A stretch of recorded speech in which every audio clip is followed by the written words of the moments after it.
Gariaband police विभाग ने नशे के खिलाफ नया सवेरा नामक अभियान का शुभारंभ किया है, जिसके तहत युवाओं को नशे की गिरफ्त से बचाने तरह तरह के कार्यक्रम करने की तैयारी की जा रही है। जिला पुलिस हर थाने में प्राथमिकता के आधार पर गांव का चयन कर वहीं पूरी तरह से नशा प्रतिबंध करवाएगी, तो वहीं इसके साथ ही स्थानीय लोगों के विशेष मदद ली जाएगी। गरियाबंद के अतिरिक्त पुलिस अधीक्षक डीसी पटेल ने बताया कि नशीली गोलियां तथा नशीले सिरप के खिलाफ भी नगरीय क्षेत्रों में विशेष अभियान चलाया जाएगा।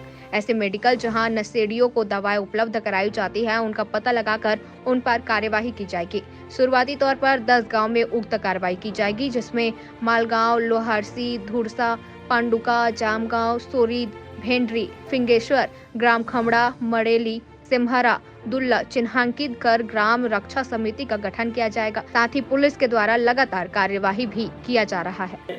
एक प्रकार से जो है नशे के कारण जो है बहुत विपरीत माहौल बना हुआ है। इसको ठीक करने के लिए पहले तक हम लोगों ने बहुत कार्रवाई किया, लेकिन कार्रवाई करने से ठीक नहीं हो पा रही है। इसको एक अभियान के तौर पर समाज और पुलिस मिल के जब तक नहीं करेगी तो ये समाप्त नहीं हो पाएगा।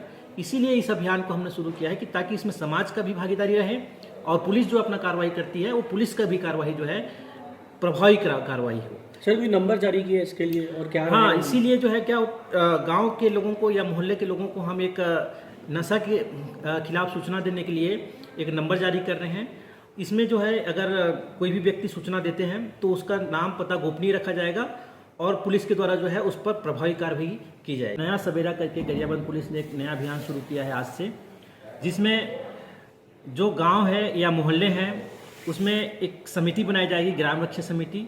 उस समिति का और पुलिस का दोनों का जो है एक संगठित प्रयास होगा नशा को उस गांव में पूरी तरह से समाप्त करने के लिए। शुरुआती स्तर में इसमें कुछ गांवों का चयन किया गया है।